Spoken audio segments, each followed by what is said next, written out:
Good morning mga kagala. Ito yung pangalawang araw natin dito sa campsite. At sabi nila, mayroon daw pwedeng pitasing mushroom dito. So maghahanap tayo ng mushroom.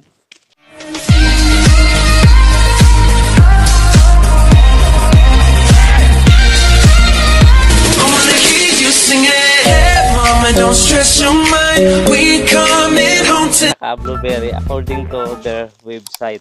Kaya maghahanap tayo ng mushroom. At ilalagay natin sa pasta pag may nakita tayo mamaya. Sarap daw yun. Ito yung kagubatan nila guys. Napakalinis oh. Bat na yan ah. So pwede tayong pumasok dyan. Don't worry, walang ahas sa pula. Dito totoo yun yung napapanood natin sa mga movie Wrong Turn at saka sa mga movie na may anaconda. Ginuwi mo to sa Pilipinas tapos kinulayan lang nila din. Mastre ang mahal. Lintik dito sa Europe.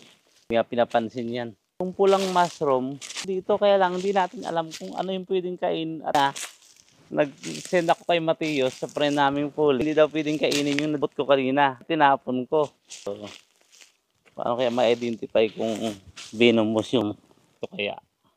Parang tuyot na eh. Venomous pa, poisonous ang tamang term. Ang dami pala mami rito. Yung iba na siguro nung nakaraang ano pa to, nung umulan.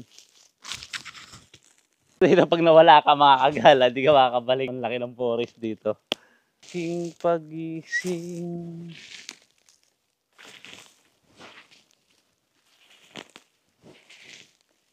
Yung matanda nga kanina na nagka-camp din dito mga kagala, may dala siyang bus. Ang problema kasi hindi ko nakausap no, kung ano yung kukunin niya ulit. Kasi kanina kinuri, mga cherry. Sabi na ni mami, magma-mushroom daw siguro. Basket yung dala eh. Mga na-dry na yung mushroom.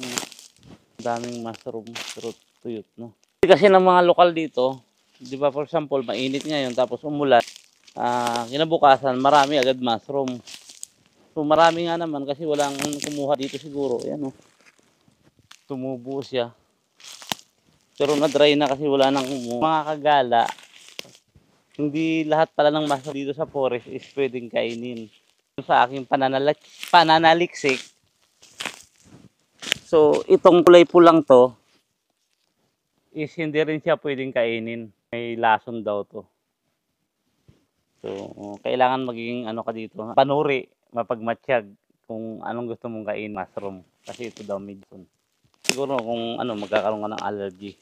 Ito nga pala sa forest, hindi uso dito yung tabi-tabi sa Pilipinas lang yun. Kayong mag-alala mga kagala, ligtas tayo rito. Tumutubo yung mushroom.